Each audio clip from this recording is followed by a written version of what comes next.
Welcome to Beyond the Frontline podcast, where your hosts, U.S. Air Force veterans Donna Hoffmeyer and Jay Johnson, will help you transition from the front line to the home front. Listen every other Wednesday as they will bring great conversations, resources, tips, and feel-good stories that will resonate and relate. Now, here's your hosts, Donna Hoffmeyer and Jay Johnson.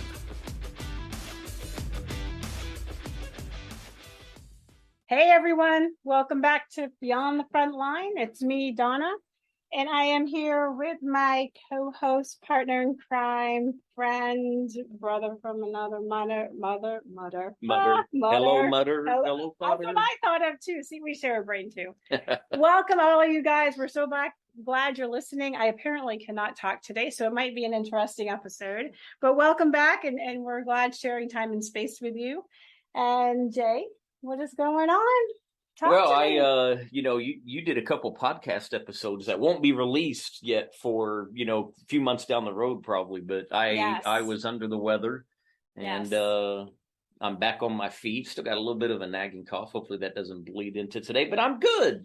Overall, things don't slow down even when you're sick and when you're a solopreneur.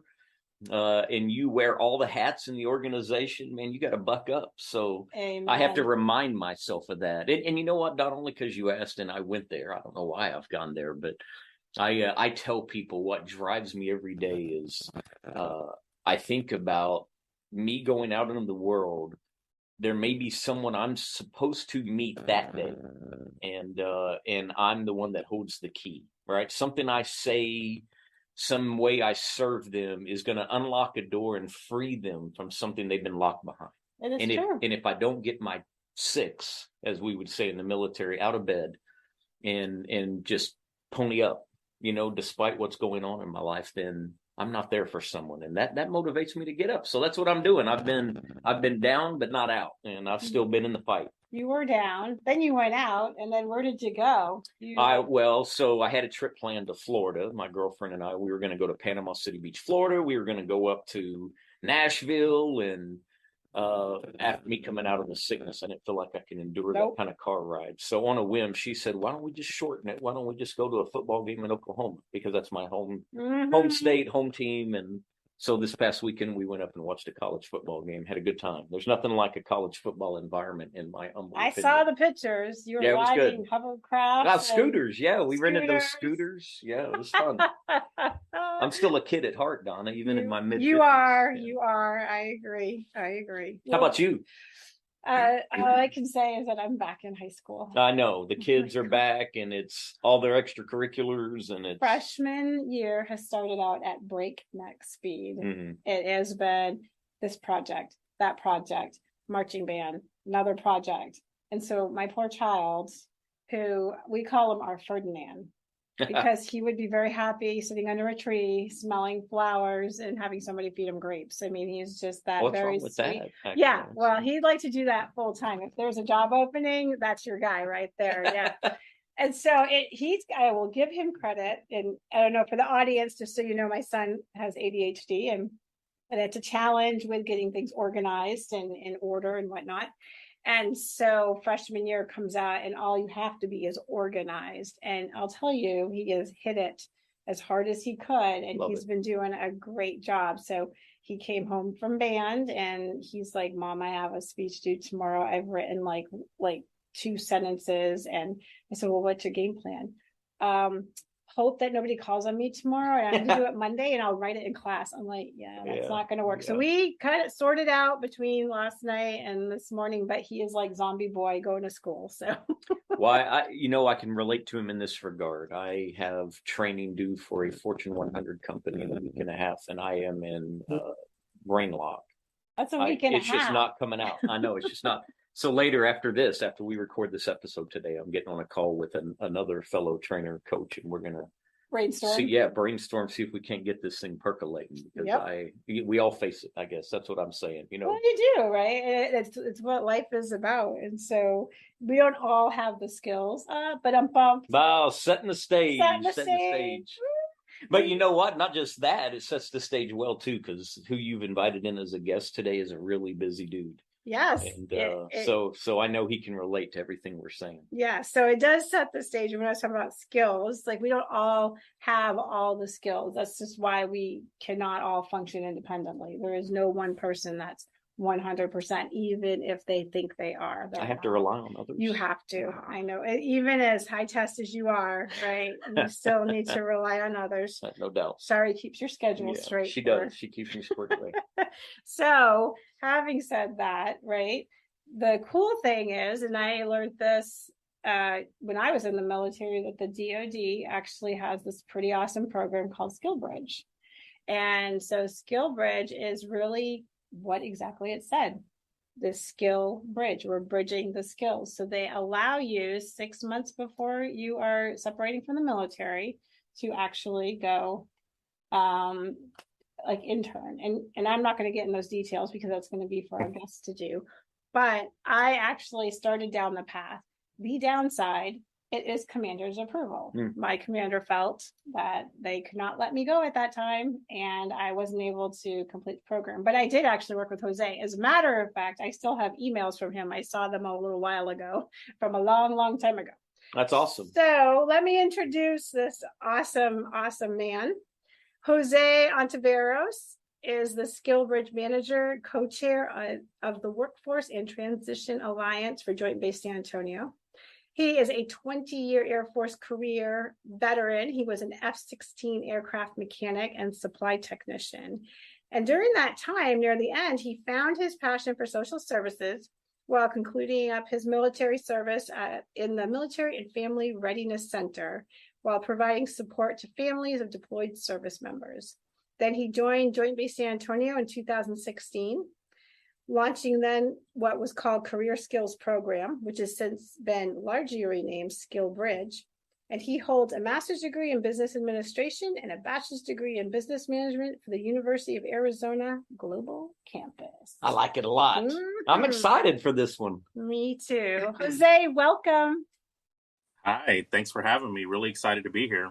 I now know why I didn't know about this program, Jose, because it was born a number of years after I officially retired. So a lot of years. No, let's not go there. But anyways, I was just thinking, how did I never know of this? I mean, I learned about it through you, and then he came to speak at another veterans group that you and I are responsible for, and I was just blown away. So I'm excited for this. Yes, exactly. So Jose, we're going to let you take this stage and run with it, but we want to know soup to nuts of SkillBridge.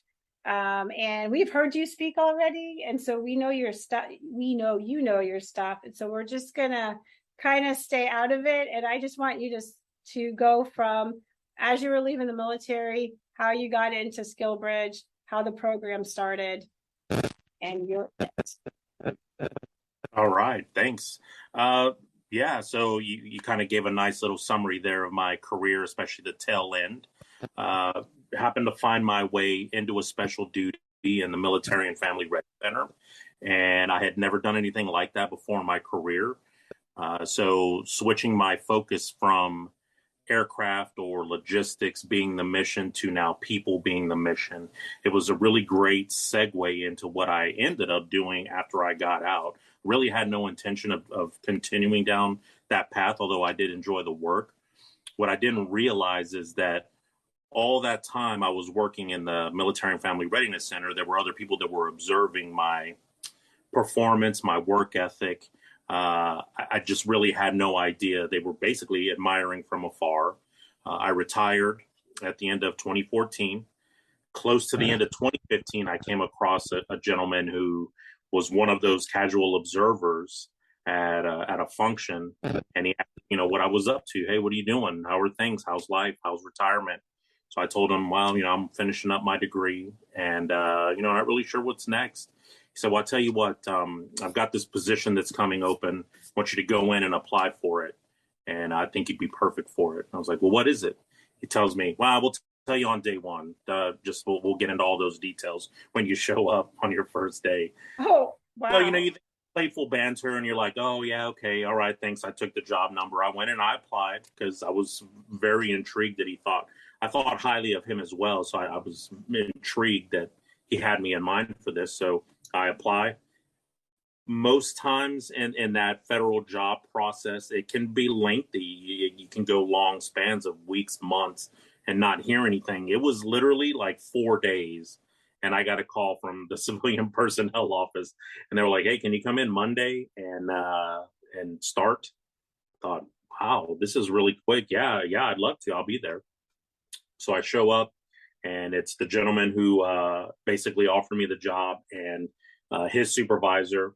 And I knew both of the gentlemen. And so I asked him, "Hey, okay, so tell me what this is all about." Like, "Well, you're going to help transitioning service members go do internships before they leave the military." And I thought, wow, that's different. Like, that's not how I know transition to work. That's not how it worked when I got out less than a year ago. It was just, "Hey, thanks. Here, go to your transition seminar, and we wish you the best." So I thought on it for about 30 seconds, and then I asked, "Okay, well, great. Who am I going to be working for? Who am I going to be working with?" And they both looked at each other, and they told me, "Well, you're going to build it." So, yeah, the dreams, baby. Yeah, like the 4 sheets of paper are the guidance on how the program works. And so you are going to, by yourself, implement this here in Joint Base. Let me ask you a question real quick, Jose. Yeah, sure. When you say that, now this is a Department of Defense program. So when Correct. you say that, were you doing that for the local area only, or were you building it programmatically for the service or services? You took my question again. Yeah, no, that is a great question. I mean, truthfully, I was doing it for San Antonio. All right. Mm-hmm. But where I can expand on that just a little bit more. So when I was hired, the Air Force, or really only the Army was the only service that was really doing this program. And it was, at the time called Career Skills Program. So I wasn't necessarily reinventing the wheel. I was just having to figure out how to set it up here at our location. So at that point, this would have been the very beginning of 2015. The Army already had a process in place. They were somewhat established across the service, right? So I was fortunate enough to get to sit down in a room with 6 of their career skills program coordinators. And basically they had a conversation, and I listened, and I just typed out my plan. And so I was able to hear from them what worked, what didn't work, what works best, pitfalls to avoid. I really got to hear from the experts and write my program just straight from the experts. So that was great. It was very helpful. Here in San Antonio, our installation is a little unique because it is a joint base. It consists of 2 Air Force bases and 1 Army installation.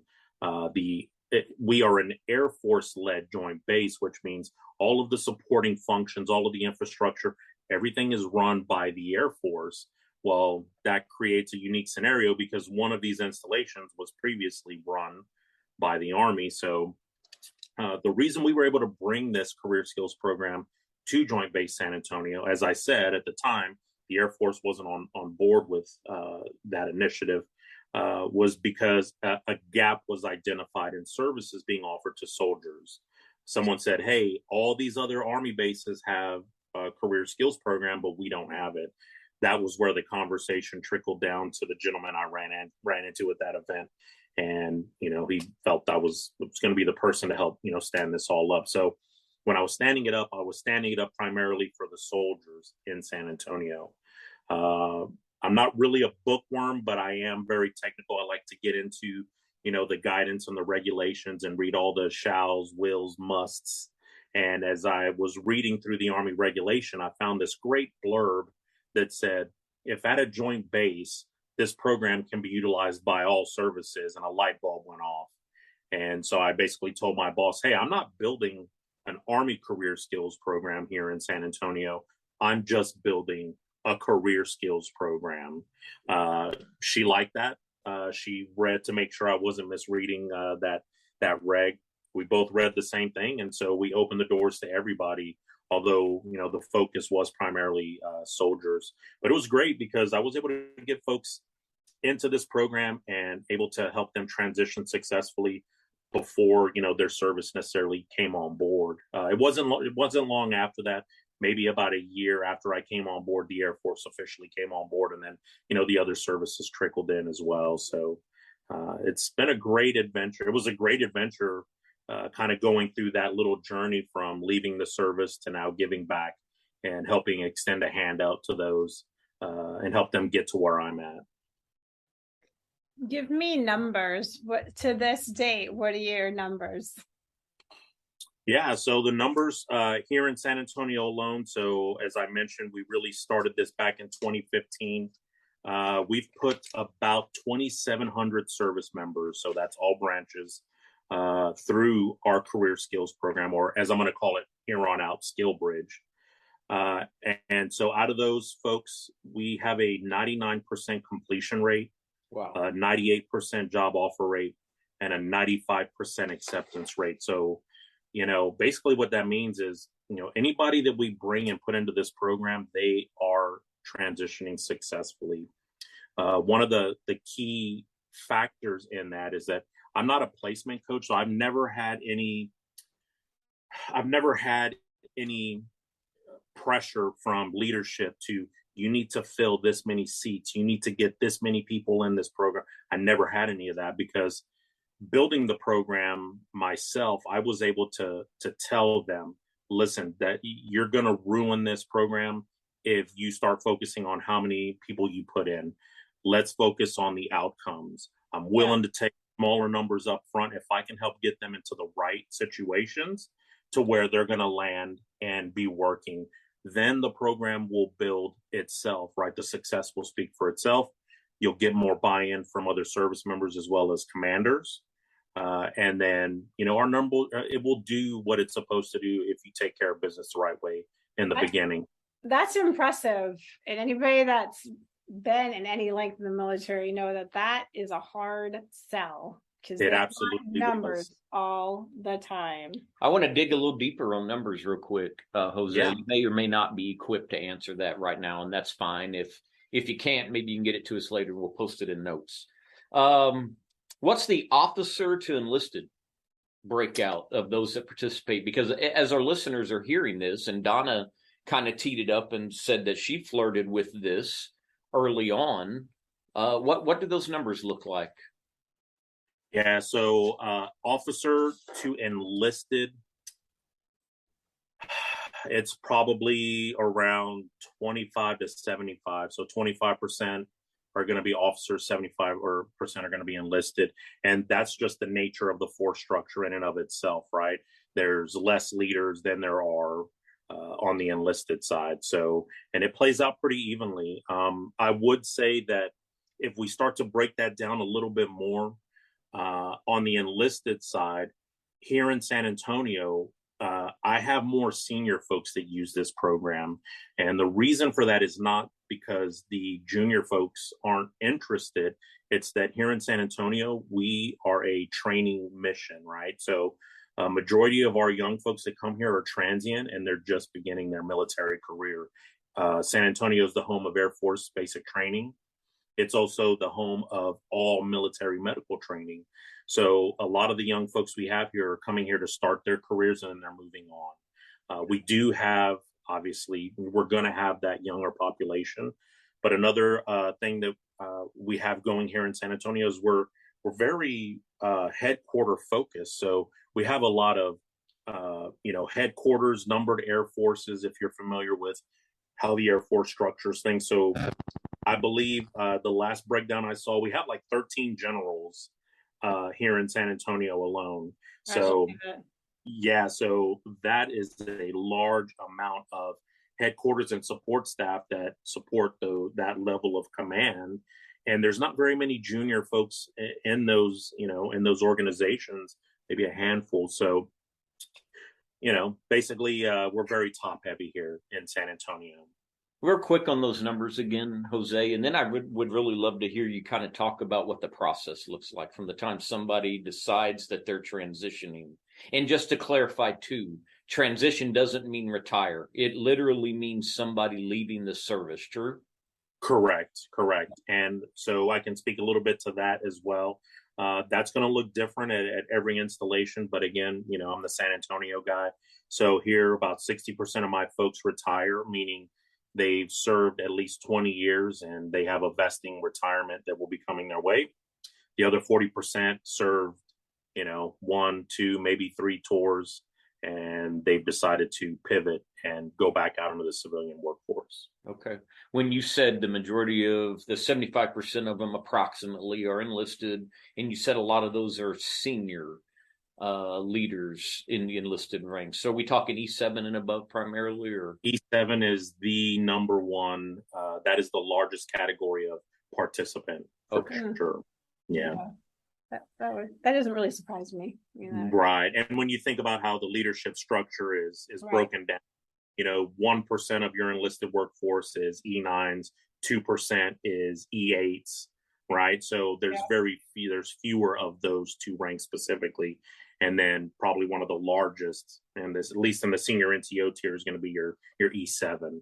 And so we have a lot of those here in San Antonio. So really what we have a lot of middle managers. So yes, they will have the hard skills, right? Whatever their career is, but they've kind of moved past being hands-on, and now they're more supervisory, sitting at a headquarter type level or supervisory role. So those are going to be great middle managers out there in the civilian workforce. Well, I was going to say, I love it when you said they had a lot of hard skills, but as they move up, that changes we're always building soft skills, but when you get away from your career field and you get more into the management of it, the overview, you are now starting to utilize and develop those soft skills, right? And that's what we've talked about through all of our series with startup and entrepreneurship and business itself, or what you want to do when you get out. Don't get hung on your hard skills. Yes, they're good. I mean, if you want to come out and be a weapons instructor, it does help you that you learned how to shoot a gun and was a weapons instructor in the military. I get that. But we actually, when we transition, we actually will find that if we utilize more of our soft skills or are aware of our soft skills, we can actually get into lots of different areas that we wouldn't have thought possible before successfly. Let's qualify that real quick for the layman. Yeah. All right. Just for hard skills doesn't mean engineering. Yes, can be, but when we're using hard skills, we mean your technical expertise, whatever that looks like. Soft skills, your interpersonal relation skills, your communication skills, your leadership skills. Yeah. I just want the layman listener, if they're not used to hearing that terminology, understand what we're doing. Yeah. If we example you were a CADM instructor, right? As an enlisted guy, and your hard skill is you can shoot a gun. And with some level of accuracy. Yeah, maintain a gun. I wouldn't challenge it, right? You know how to break a gun down. You know how to put a gun together. Gun safety. Those are all hard skills. Yeah. But your soft skills are working with people. How are you going to engage with them without terrifying them and make the gun go off at the wrong time? How are you going to teach somebody that doesn't really know what they're doing, how to safely fire a gun? How are you not going to, you've told this story, the guy that loses his mind, right? Because he's trying to be hard, and you're like, hey, I don't have to raise my voice out here. That's a soft skill, navigating people. So just an example. And I know it's a little rabbit hole, but I always key on that when people start using that. Yeah. But I think that's a good distinction to make and help folks really understand the differences in those skills. And if I can expand on that just a little bit more, not really going down too much of a rabbit hole. But one of the things that so it's something that I describe about us as we're transitioning, right? We don't know what we don't know. So we have this idea of how we think employment works or how a work environment is, but we really don't know. So with that being said, when I'm talking to transitioning service members, I always ask, what do you want to do? Right? You have a job now. Do you like that job? What is your passion? And they tell me, well, I don't really know. I can do anything. I'm like, yeah, you're not wrong there, but let's do this. Okay. In your career, not only have you learned a hard skill, right? Whether you were, an aircraft mechanic or a logistician, that hard skill, you also may have had some sort of other additional duty, right? which is a program or some kind of responsibility that gets farmed out within the unit. So you were the safety guy, you were the vehicle guy, you were, the facilities person, any number of things. So you may have had 10, possibly even 12 different types of skills or experience that you've accumulated. So what I encourage folks to do is, hey, write those all down and rack and stack them in order of the thing that you enjoyed most to the thing you enjoyed least. And you can very likely build a career in any one of those things, because on the outside, they're all their own individual careers and jobs. It's just here for the sake of, efficiency. We're like, well, I already have a workforce and they're going to do what I tell them. So now you are the safety person. You're this person on top of your regular job. So, right. Now you don't have to do that. And really think about it. And that really opens people's eyes and they go, wow, I never thought about that. I'm like, right, but you loved safety, right? Like there are jobs out there where you're quality assurance and you don't have to do any of the other things. You get a job specifically as a quality insurance inspector. Facilities. There are companies out there that specialize in just facilities management, but all of the other things because you did that as part of your additional duty in the military. And that really helps them open their eyes. And again, this kind of ties back into why I think we're as successful as we are here in San Antonio, because my team and I, we're not placement specialists. I don't have any quotas on seats to fill. What I'm charged with is making sure that these folks transition successfully. To me, transition is whatever their goals are. So if they're telling me they want to get, in field X, then I'm going to go out and find those opportunities and I'm going to help introduce them to companies in field X. And then they've got to take it the rest of the way. So we really just help them get where they want to go. Couple quick things, Jose. One, as you were listing out those extra duties, I thought of a couple others, and I'm just throwing them out there because I think these are things that could absolutely help people in corporate America. I think about active shooter skills. We actively train on that in the military, and there's a need. Unfortunately, there's a need, right? Sadly, there's a need. Anti-terrorism skills. These are things I had to do when I was on, and I know companies seek people that have that. So I love that. Would you mind sharing the officer kind of rank structure, if you will? You were pretty definitive in saying on the enlisted side, E7s were the preponderance of those applying. What would you say is true on the officer side? Donna, my co-host, retired as lieutenant colonel. She was obviously vying for an opportunity there, so it's not limited. That was a secret. Oh, sorry. It wasn't. I know it wasn't. At a certain rank. But what would you say you see on the officer side? What's the kind of average, if you will? Yeah. So as I mentioned earlier, we do have quite a few general officers here in San Antonio. I've not had any of them come through the program. I'm pretty sure they have a club. And they have their network, and that's great, right? It's great that they have that. But what I like to think is that I've built that network for everybody else. So anyways, on the officer side, again, we're top heavy. So not a whole lot of lieutenants, 01s, 02s, but we do have them. A majority of the folks that use our program are going to be the 04s and 05s. Okay. Major, yeah. That's what I was guessing. Okay. No, that's helpful. I want to know that. So again, your deputies or your unit commanders, and believe it or not, I have quite a few 06s that use our program as well. So that next level of leadership or command. So a lot of good senior experience coming out of here. They are interested in things that are kind of appropriate with what they're doing, right? So some of them think they're going to roll out and be a CEO. And so we have this thing called expectation management where we tell them.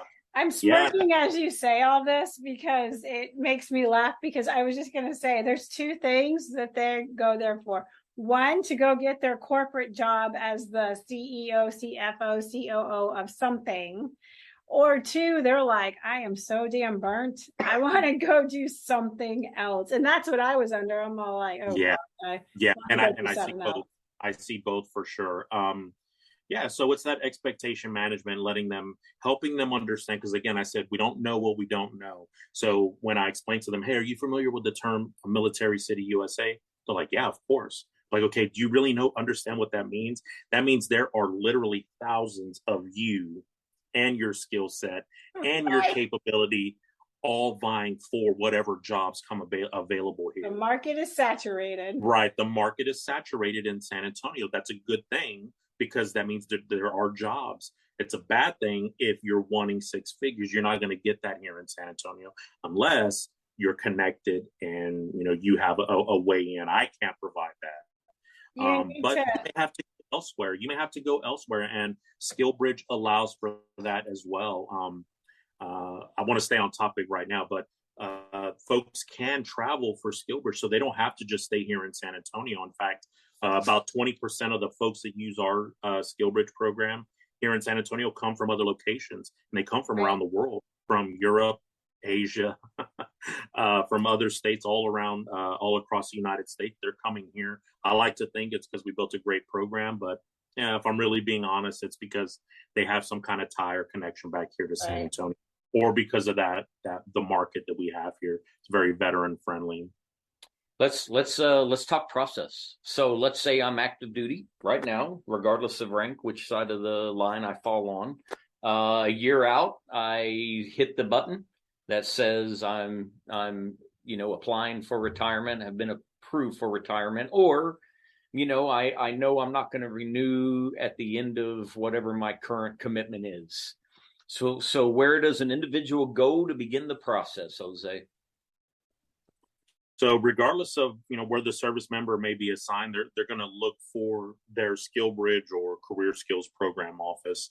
Not every installation has one. It may be a regional type deal. It may be a centrally located office at some kind of headquarters. But every installation should be able to offer who do I contact when I'm ready to pursue SkillBridge. Here in San Antonio, my office handles all of the services. Right, we are a joint base. So we handle all members, Army, Navy, Air Force, Marines, Coast Guard, and Space Force. We do have a handful of those folks here. And so what'll typically happen is we find them for the most part before they find us, right? So it's congressionally mandated that all service members go through their Transition Assistance Program seminar 1 year from their last day in the military. My team and I, we go to all of those seminars. And so we're there, hey, we're from SkillBridge. This is what the program is. We can help you get 2 feet in the door, get you some experience. Eyes light up. They're super excited. We're like, okay, we're not going to talk about it here because you got a lot more information coming your way. But we collect their emails. We send them the full breakdown. And then we set up a one-on-one appointment with them. And the reason that I prefer the one-on-one versus mass SkillBridge briefings is because everyone's situation is unique, right? We don't get out in large chunks and certain times of the year. People are getting out around year round, right? So everyone's on their own little timeline. And so we like to sit down with them one-on-one, again, help them figure out what it is they want to do, help them map that all out, start connecting them with companies. They do not need their commander's approval or permission to talk to companies because all this is dialogue. So if they tell me they're interested in IT, I'm partnered with 26 companies that have IT opportunities. So what I'll do is the focus will be a little bit different based on the company. The more specific the service member is, I can connect them with those companies that offer what they're looking for. It may be 12 companies, it may be 5. Just depends. And I tell them, I don't pick. I don't tell you which one is best. You've got to figure that out for yourself. You've got to know your situation. They talk with the company. If in the course of all those conversations, they may get a couple of yeses. The companies are interested. Man, we'd love to bring you in. Then I tell the service member at that point, you've got to sit down and weigh the pros and cons and figure out what's going to work best for you. Have you asked these questions? Have you asked those questions? Really think about this.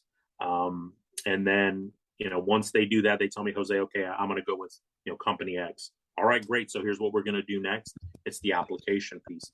This is where we formally ask the commander for the approval to go do this. In most instances, these service members, they've already talked to their leadership ahead of time, because, you know, the last thing anyone wants to do is waste their time. They're like, hey, I'm interested in Skillbridge. You mind if I start looking around? And if the commander goes, well, I'm not going to approve it because I can't afford to let you go, then it'll usually end there. So for the most part, everyone that we're talking to has at least a tentative, okay, yeah, go ahead. So it's not a surprise when the commander gets this paperwork requesting to go do an internship for, you know, the window is 180 days from the last day in the military. But the lengths of these internships are not 180 days. And there's a good reason for that. As I mentioned earlier, 60% of our folks here in San Antonio anyways are retiring. So they're going to accumulate that PTO, that personal time off, that leave, and use that as a decompression, you know, buffer before they leave the military. So if you've got 60 days of leave saved up in a 180-day window, that really only leaves you with 120 days available. And something I tell service members all the time is you don't need to be in a company 120 days. You know, 90 to 100 days is probably the sweet spot. And then that gives you some time to figure some things out, go back to the installation, do your clearing, you know, and then figure out what comes next. So once the commander agrees on the length of the internship and what they're going to be doing, the commander signs off. And at that point, the service member is approved. And now all they're waiting on is their start date. So, you know, they're going to go about their business at work. They're just going to wait until they get closer to that start date for the internship. And then once that date comes, and off they go. Do you see that it's becoming more receptive from the commanders as you guys have grown and, you know, existed for a longer time? Because it's funny that when I've mentioned it in different circles, I can seriously about pick out the leadership, because they kind of do the, oh yeah, that. And I'm like, gee, Louise, you know, and I got some of that too, you know, I got the, oh, I'm sorry, we can't afford to be without you. And I'm like, but you're gonna in 6 months. So I didn't think that, but yeah, for sure. We definitely have come a long way. I touched on this briefly. Our first year in 2016, we only put 10 service members through what was then called Career Skills Program. And I did get the over the glasses glances from, you know, my leadership. They're like, all this hard work and we only put 10 people in. And I'm like, yes, sir. Yes, ma'am. However, all 10 of those folks got jobs, got offered jobs. 8 of them accepted, 1 returned to school, and, you know, didn't hear back on that one. So again, it's not 100%, but that's still a very high return on investment. So back then, so 2016, the program was still unknown. I'm sure a lot of it was commanders going, I don't know what this is. I'm not letting you go to work for somebody else. You belong to me. You're going to work here. But as this program expanded, I would say into year 2, that first year, I believe they were all enlisted. The second year, we did 45. And then we got a few officers into the mix. So out of that 45, 43 got job offers, and all 43 of those accepted. So that was great. That was a great year. Well, let me just interject this for a second. I just want to kind of make sure people understand this, that nobody is guaranteed a job. And I say that because this makes this even more impressive, is that when you go do this program, you are there just to learn skills. There is no requirement for the business to hire people. There is no, they can, you know, do the program, and then the business can go, hey, that was great, shake your hand, have a good day, and never offer a thing. So the fact that you have such a high acceptance rate, it really is a solid reflection on what you are, the people that are going out there and how serious they take the program, and how the businesses are like, oh, snap, this is good quality stuff. The people, you know, this is really good. Yeah, thank you. Yeah, thank you. That you know, that's kind of what we think as well. It was really just a matter of helping people find the right opportunities. Where I was going with that leap from 16 to 17, once I got a few officers into the program, I really firmly believe that they saw the value. they went back to their commanders and said, hey, listen, this is legitimate. Like, this is not people going to intern at, some random shop, being a runner. Because when we hear interns, you think college interns, right? So they're inexperienced work-wise. They have no real skills yet. And our folks are the polar opposite of that. We're overskilled, but it's random and scattered. And the whole point of these internships is to help us find that focus into what we're going to do next, right? Focus that energy and that knowledge. And so getting those officers in that second year, I really believe help open the doors and get commanders to understand, hey, this is legitimate. And instead of just thinking you're letting folks go, this is a serious transition tool. And this is for you as well. Like, this is for everybody. Doesn't matter your rank. Doesn't matter if you're separating or retiring. This is for everybody. And then that led us into 172 folks the following year, 306 folks the year after that, 400 the year after that. Last year, over 600. This year, we're already at right around 600. And, we're only just hitting September. So the program is doing really well. So it was just a matter of the success speaking for itself, the word of mouth, hitting all the right corners of our population, right? And then just the success kind of speaking for itself. Jose, I heard you talk about partnering with transition assistance programs, which all military members are required to go through, right? Congressionally mandated. Right. How about getting out? You may do this already. It's just a thought that weighed on me. Do you and your team get out and speak at commanders' calls, or go to group stand-ups, or the wing commanders, staff meetings, just to talk at that level, right? Now remove the people that are predominantly applying for this, and just talk to those that are responsible for the members that are applying to this, because it sounds like buy-ins happened. The numbers reflect that, but getting things in congruence, in alignment, can ease some of the concerns that a commander may have, i.e., how can I live without you? Well, if you do this transparently and in a timely way, you can actually have the requisition in for replacements in a more timely way too. So you can sequence those things up, I would think. Do y'all talk to commanders and go to wing staff meetings? Yeah, absolutely. There's a number of opportunities we get to address senior leaders. Another thing too is, we go and talk at like spouse events as well, because we find the spouses have that elbow nudging, relationship with that commander or those senior leaders. So we're at those types of events as well, going, hey, did you know this program is here for your transitioning service member? And they're like, I had no idea. I'm going to go back here, take the information and, hand it to your husband or your wife, and reach back out to us. And we're happy to come out to the unit and just kind of inform everyone what Skillbridge is all about. So yes, we do. We have quite a few opportunities to do that. We're also at like newcomers briefings where we catch folks that are newly assigned to San Antonio. Yes, they just got here, but some of those folks are going to be commanders, right? Or they are commanders. Some of them, this is their last stop. So we put that little seed in their ear about, hey, it's never too early to start thinking about what's next. Any type of large event or gathering. We're all mobile. We have our own setups, our display materials. So we'll go and set up at all types of events where, it may be a social type event, but our team is there representing Skillbridge. And when people see the name, they go, oh, hey, I want to come talk to you. So it's a good way to catch them there. Another thing that we do is we have it's like a shopping center on the installation, right? So our base exchange, we go and camp out there throughout the month during lunchtime, because most folks will go there at the food court to eat. They're in and out, or they're running into to go grab something that they need real quick, but they'll walk right by our table. And we're like, hey, come talk to us about Skillbridge. So we really try to catch them wherever we can. And to kind of separate the two. So TAP, the transition program, is congressionally mandated. Skillbridge is not. Skillbridge is what I like to call TAP adjacent, right? So again, it's all going to be based on mission requirements.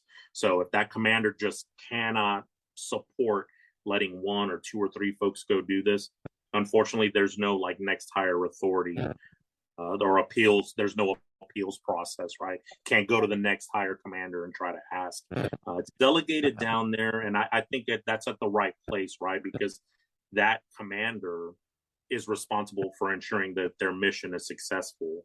That includes managing all the manpower. If you allow some other commander to go, well, I know you said no, but I think you should let this one go. You've got an outside, command that's influencing a mission, and they just don't want, we don't want that. Undue influence.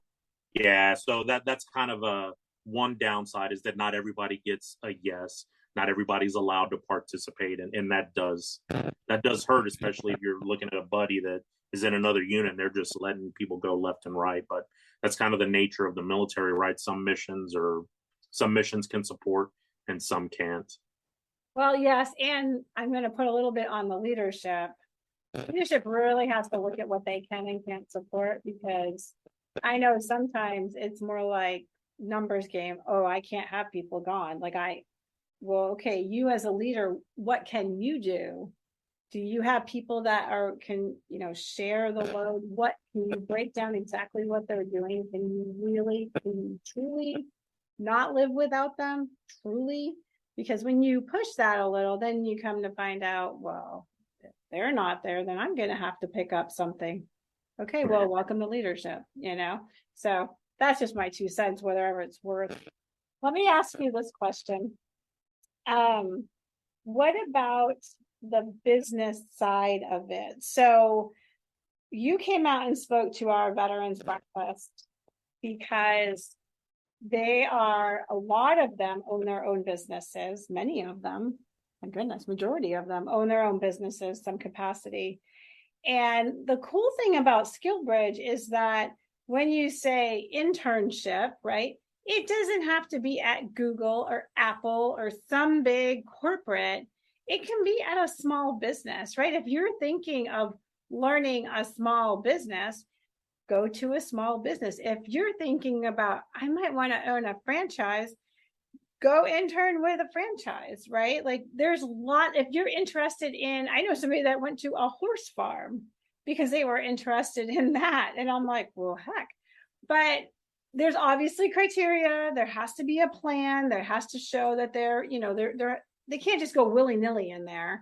I understand that. But on the business side, what would you tell to business owners how this works for them? Because a lot of them might be like, I get you for 6 months and then what? What is in it for me? Right. I think you nailed it. I mean, it's not just like big corporations that get to benefit from this program. And this is now that I have a team working for me, handling inside the fence, right, talking to the service members, doing all the briefings, I get to do this fun part, which is going out into the community, kind of spreading the word about SkillBridge and helping companies understand exactly what you just said.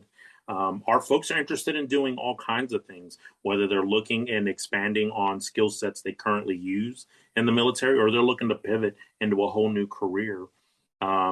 We do have quite a few folks that are interested in entrepreneurship, but just like the service member thinks, well, there's nothing out there for me like that. Well, that's not true. Like you just said, all these business owners that started their own small business, they can help pass on that knowledge to the transitioning service member, right? Help them understand what entrepreneurship really means, how to, get started and how to get things going, while also kind of getting a hand, right? Like, here, you can come in and help me with some of this stuff while I'm imparting some of this knowledge on you. And then at the end of the day, I think you talked about it earlier, like there is no obligation that companies hire our service members, just like there's no obligation that our service members accept any job offer, which is, I think, what you were getting at when you said it. And it's kind of impressive how, these folks are going through your program and they're landing. It's because there is no obligation on either side. It's just we're helping find the best fit for these folks. And so small businesses have just as many great opportunities as larger corporations. In fact, I tend to think smaller businesses work a little bit better, right? Because it's easy to go into a large corporation and just get lost in the mix of giantness, right? The big vacuum. There's so much going on. There's a lot of disconnect. A lot of the communication is just through email or messenger on the internal system. But when you go into a smaller business, it's a lot more personable, and that can really help a transitioning service member who's really trying to find their way and figure out, how do I, now exist in this new workspace? And so now you get that one-on-one with the business owner, with that smaller team. And I think it can be just as effective as, some of these other, larger businesses. I want to hit on this one benefit just to clearly draw this out, though. I think it is certainly part of what you two were just talking about, but I want to make sure the listener understands. The military member who gets approved by the commander is accepted by a business, whatever that looks like, to go do the work, are still receiving their active duty pay. The company that is allowing them to come in through this program to intern is not paying their salary. The individual is receiving their military pay and benefits. So the benefit to the company is they certainly get to see the skills, the leadership abilities of this individual, what they can bring to their team, and they're getting to do that at no cost, basically. To some degree, I assume there's always cost, right? But right. But the pay is still coming from who they are as a military member over the course of what could be 6 months, those last 180 days. I just wanted to make that really clear to everybody listening. Yeah, no, thank you for bringing that up. And to add to that, liability is something that I always hear that comes up in initial conversations when I'm out talking with businesses, right? Well, what happens? They're not on my books. They're not on my insurance. Like, what happens? Knock on wood, should something happen? Well, along with their pay, they're still on their military health insurance and their military health care. So, heaven forbid, knock on wood, all they would need to do is just report back to the military medical treatment facility and get it taken care of. And then, that's basically the end of it. So, that should help ease some of those liability concerns, both with the pay and on mishap wise. I would just tell the business owner to tell them to suck it up and stop whining, and they'll respond in kind, will be no problem at all. There's the Donna I know. Yeah. There she is. Yeah. No, look, I think that's fantastic, all the way around. How about any pitfalls, Jose, that come to mind for you that we haven't already uncovered? Pitfall, no obligation, no guarantee. Commander may not feel they can let you go. Any other pitfalls, though, that you've seen as emerging patterns in the time that you've been doing this? Yeah. Let's see. So commanders, Donna, you brought that up, a little bit of a sore subject. One thing that I offer, so I offer this to service members and they go, my commander doesn't sound like they're going to support. I tell them, okay, my job is not to tell a commander how to do their job or how to manage their people. However, you can customize this participation window. You can do half days. You can do certain days a week. And instead of going to your commander with an all or nothing proposal, and if they give you a no, then counter propose. How about 3 days a week? No. Okay, well, how about 3 half days a week? And you hopefully would be able to find some kind of acceptable window that the commander would be willing to let you go while you still get to participate in the program and reap some of these benefits. So, yeah, the pitfall of just, no, I can't support, for sure. There are ways around, but I get it. Like when I retired, I was in a 1B position. It was a special duty program. It wasn't going to, they would not have let me go. I already know that it just would not have worked out. Other pitfalls for companies, looking at this as free labor. It's not free labor. Yes, you're not having to pay for them, but these are also folks that are experienced, have tremendous skills and drive. They want to come into a situation with purpose and contribute and know that they're building, right? We're team builders.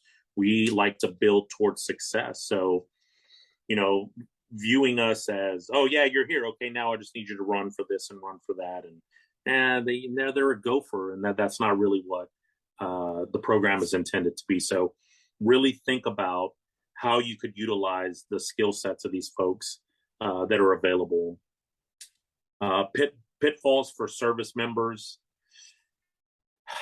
Just don't jump at the first thing. I mean, there's going to be these companies that are, the big, bright, shiny, hey, we're great. Come to us. We will accept you no matter what. Yeah. But if they're guaranteeing you that they're going to accept you and place you somewhere, what is that going to look like? Does that role that you end up in, is that even really going to align with what you want to do? Don't take that just because it's a guaranteed yes into a skill bridge. Use this for what it's truly intended for, to build that new skill or expand on your existing skill.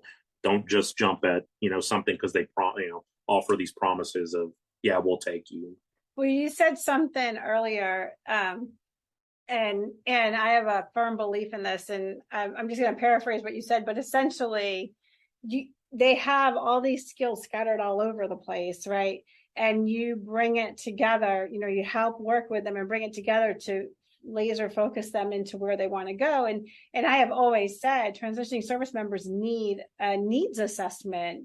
As a nurse, when somebody was coming into the hospital, we always had the saying, we were preparing for discharge at admission, right? We were doing a needs assessment the whole time. So when it was time for them to go home, we knew what they needed when they were going home, because we don't send them home 100%, we might send them home 80%, right? So the same thing I feel like with service members, when they're coming out of the military, a lot of them don't even know what they want. They don't know what they don't know, like you said earlier. And so they don't understand hard skills versus soft skills. They don't understand that their soft skills can actually transition to a multitude of things. And they may not even know what they like anymore, because honestly, we are the world of voluntold, right? Like, I was just laughing when you were talking about the additional duties. Like, the snarky side of me was like, what do you know? You too can have a career in additional duties, right? I mean, it just made me laugh. So what is it you want? I mean, like, hey, if you liked doing mandatory cleanup day, maybe lawn care service is in your wheelhouse. And I don't even say that snarky. I mean, really, if you loved being outside and doing that and you were the first one out the door. What if you want to create a landscaping business? Landscaping business? Yeah. I'm saying, like, lawn service, landscaping, be something outdoors. Heck, maybe you want to go be a park ranger. I mean, there you go. We just put three. That's a really good point. That ties into something that we ask our folks, right? I call it passion versus paycheck. Like, you need to know your situation when you're thinking about what you want to do next, because are you able to chase a passion, or do you need to chase the paycheck, right? Because you may not have set yourself up the way you wanted, right? And coming out of the service, you may need to go down this path to, get that pay that you need to continue your lifestyle. Or maybe you're retiring, you set all these other things up, and now I've always wanted to be a tattoo artist. I actually had somebody who did that. They wanted to pivot into a new career. They found a tattoo parlor in Dallas that brought them in. They went, did the internship or the pre-apprenticeship, and they got a job offer out of it. I think they had already had a little bit of experience with it, but they were able to chase that passion because they set themselves up to be able to do that. So yeah, having some guidance on these things is really helpful. It's funny to hear you say that last part, because it makes me think I have a dear friend that I served with on active duty. He's a retired 06.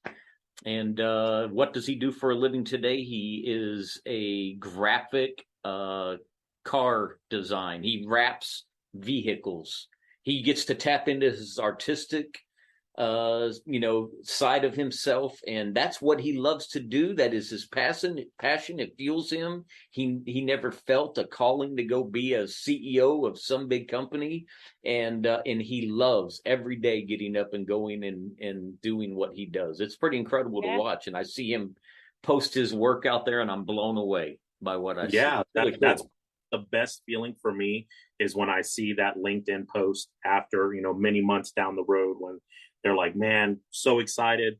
My SkillBridge went really well. I'm happy to say I got a job offer today, and I could not be happy.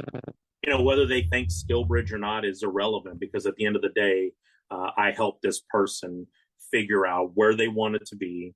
And then I was able to watch them do all the hard work, go in and do this internship, improve themselves, and then land successfully. And at the end of the day, that's the best feeling. We're getting close to landing since you brought that in, right? This has been a really engaging session.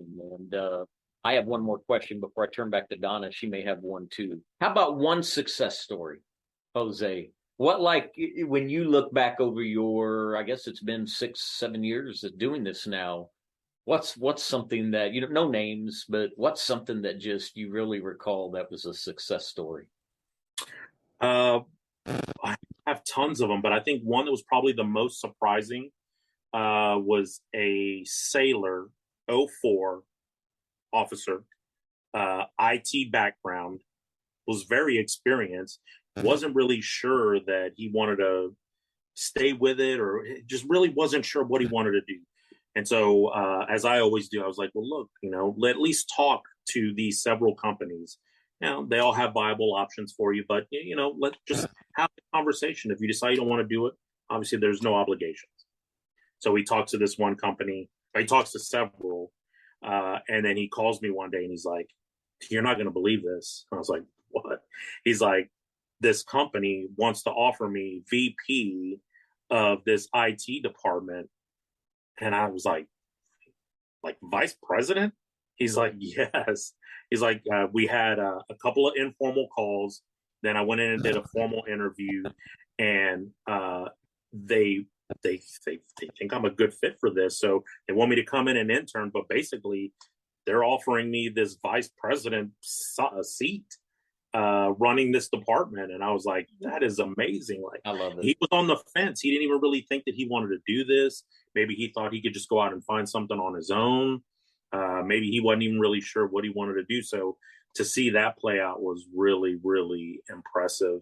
But I've got tons of those stories, right? I'm just hearing whether they reach back out or I see them post on LinkedIn. It's awesome to see these folks make that jump.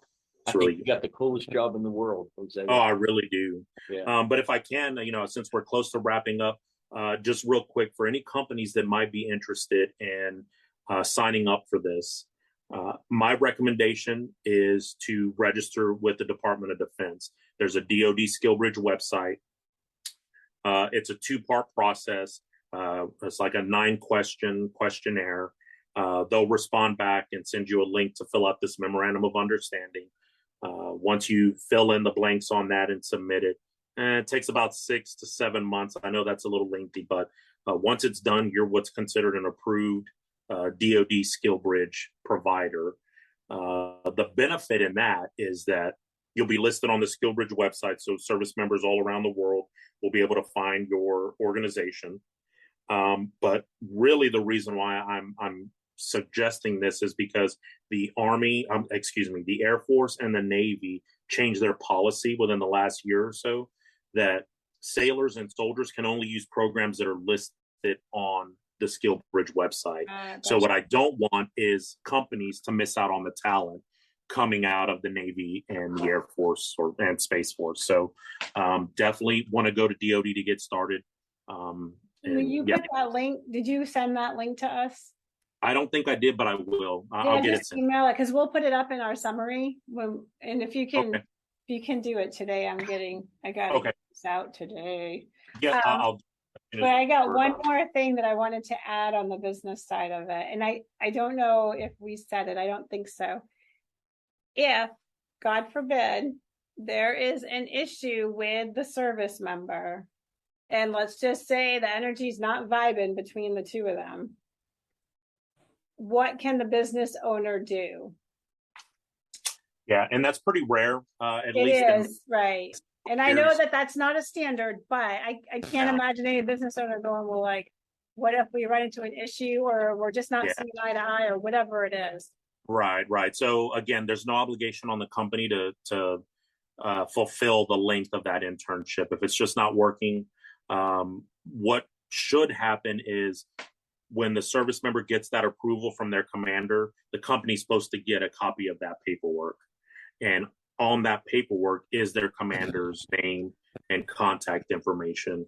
And the reason that's important is because if it's just not working out, the company can always reach out to that commander and go, hey, it's not working. This is not a good fit. And then the commander will just call them back to the unit. Is it better that they call the commander directly, or should they call Skillbridge first, telling them that they're going to call they can call the command directly. Okay. I mean, it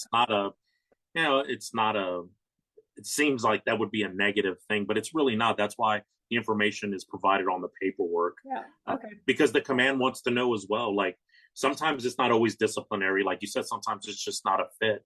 If it's disciplinary, then we would definitely want that company to be able to reach back to the unit and say, hey, you need to call this person back. Yeah. This is what's happening. But at the same time, if it's just not a fit, we would want the company to reach out and let the command know that as well. And they go, okay, thanks. We'll have them report back. Yeah. I just want the businesses to know that they have the support, and so if there's not a fit or it's not working, or God forbid, if it's worse than that they do have the ability. They're not just stuck going, oh my God, I'm stuck for 3 more months with this. What am I going to do? No, not at all. Good deal. All right. You got anything else? Yeah, just a few salient points, things that I noted while we were talking. One, you said that Skillbridge is a Department of Defense program, but unfortunately, as of this moment, it's not at every installation. So it's important for everyone to hear that. That doesn't mean, or does it mean, Jose, just for clarification, can they go out to a neighboring installation? Let's say it's not a joint base situation like we have here in San Antonio, but can they go out to an installation that does have it and apply through the program that way? Or if it's not at their installation, they're just kind of unfortunately missing out. Well, what I would recommend is, so there's 2 things that I would recommend. One, so the first one would be go to your service portal, right? We have a myaf.mil, there's navy.mil, there's what is the Army one, JKO. You're right, all the services have these portals. There's a search button, type in Skillbridge, and all the information should populate. So should you not have a Skillbridge office at your base, you will be able to find, how do I contact somebody in my service for Skillbridge? The second thing is Google is everybody's best friend. Just Google Navy or Army Skillbridge, and information will start popping up, and then you just refine your search until you find somebody. At the very least, they can go to the DOD SkillBridge website, and there's a section off to the side called Resources. When you click on it, it'll break down by all of the services, and it'll give them the applicable guidance, how to apply, what paperwork is required. It's intended to be a one-stop shop, but so there's any number of ways that service members can find how to use Skillbridge. So just to clarify, not every base will have a quote unquote Skillbridge office. Right. It is available at all bases, but not every base will have a team or an office that you can go to talk to someone. It may have to be an email or a phone call. That's helpful. Any rank can apply. That's what I heard. High success rate, requires commander approval. 180 days out from your last day on active duty. Doesn't have to be the full 180, but that's when you're eligible to do this. You're paid your regular military pay and benefits. Doesn't have to be in something that directly correlates with what you're doing in the military. It can be your heart's passion that you're pursuing out there as you get ready to transition. Jose, I love everything about what you do, this interview, and what Donna and I know that I'm going to let the audience know is we've been waiting to do this. We've been excited, looking forward to having this conversation with Jose. It's been a while. We've already conducted an interview with somebody who went through Skillbridge, and we're not going to give anything away now, but that's going to come up after the listeners are hearing this. So if you're listening to this, listeners, the next one in 2 weeks, as we release these, you're going to get to hear from somebody who went through this program. Yeah, exactly. And really, it's free. And what do you have to lose, right? Yeah. The most you can do is ask. I was going to do it. And honestly, it kind of worked out to my benefit. I didn't do it because I actually went into another direction. But it was really cool. And I said, Jose, he has so many people, he doesn't remember, but I still have emails and chatting with him, and what needs to be done. And I felt it was pretty seamless. I think the only thing I would add is if it is a new place, you are going to have to do some of the work, like help make the training plan. Know what you want to learn and do. Help make it, collaborate with them. That's what I did. We actually developed a training plan together. I didn't end up using it, but we did develop that. So, if you really want to do something and there is something available, to go talk to the business, have them sign up, make a plan, be engaged, want to do it, I like it. Yeah. Jose, any last thoughts? Anything we didn't touch on that you thought, man, there was this really important point and now it's kind of, hitting you and you're thinking, I still want to squeeze this in. Any last takeaways? No, just preparation is key. If you're even thinking that you might want to do SkillBridge, the sooner you talk to somebody, start sitting down and planning. It's not going to make your transition easy, but it will make it easier. And, preparation is key in anything, right? So definitely reach out. If it's folks that are in the San Antonio or surrounding area, whether it's service members or companies, please reach out to me directly. If you're a service member, I'll get you connected with my team. If you're a business, reach out to me. I am more than happy to sit and do one-on-one calls and talk to you about your organization and where we see SkillBridge fitting. So always happy to do that. Yeah, it's fantastic. Donna, anything before I land this plane? When you said preparation is key, I just actually smirked because the saying preparation plus opportunity equals luck, right? My daughter learned that lesson recently. She wanted to be, starting band, and she wanted to be a drummer, either drummer or trumpet. But she was really leaning on drumming. She's like, I really want to be a drummer. Well, she didn't get it. And the whole reason is because they had a lot of experienced people that already could drum, right? And so they selected them. But I did kind of gently say to her, you used to take drum lessons, and she took it for a very short time, and she decided to try out lots of different instruments, which wasn't wrong. There was just kind of the point that if you had stuck with the instrument and learned it, you might have had a higher chance of getting selected. So I put that out to people that you may be doing something that may not be exactly what you want, or you may be inundated with additional duties. You're building skills all the time. And you do not know when those skills combined with opportunity is going to be your luck. I like it. And I had pulled up a quote that ties into what the two of you just said, and it's from Eleanor Roosevelt. And she said, it takes as much energy to wish as it does to plan. So again, Mr. Jose Ontiveros, the SkillBridge Career Skills Program Manager here in the San Antonio area for Joint Base San Antonio. We're going to post your information up in the summary that will go out with the podcast. Can't thank you enough for taking time to join us in this time and space to share your knowledge and wisdom, experience with our listeners. Just, Donna and I greatly appreciate you, Jose. Thank you so much, Jay, Donna. I really appreciate the opportunity and looking forward to continuing to work together. Absolutely. On behalf of Donna Hoffmeyer and myself, Jay Johnson, your host for Beyond the Frontline, we just want to thank you, listeners. We still ask that if you hear something and it resonates with you, drop us a comment, ask a question, tell us what it is you're wanting us to cover even as a topic on a future podcast. Give us a like, share the link, and as always, we would appreciate a follow. Thanks, everybody. We can't wait till we're in this time and space with you again. Have a great day. Bye for now. Thanks for listening to Beyond the Frontline, a podcast of coming home well. Join us every other Wednesday.